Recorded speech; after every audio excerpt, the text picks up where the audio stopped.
nó mò gì ừ ăn ai oi phong rồi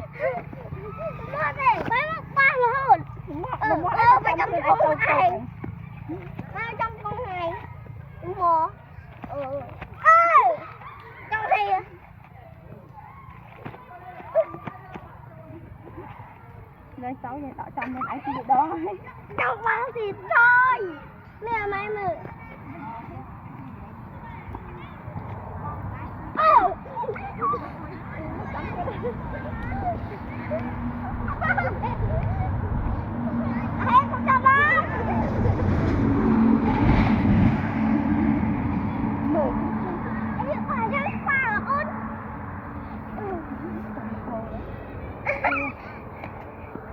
đánh của bài mình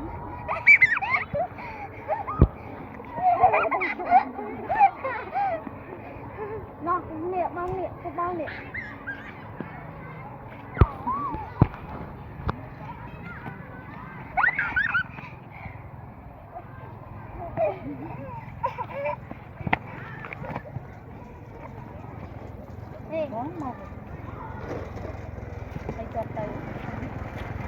em mấy thằng tao rồi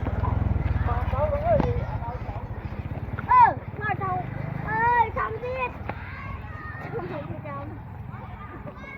cái màu trời màu mình trời ai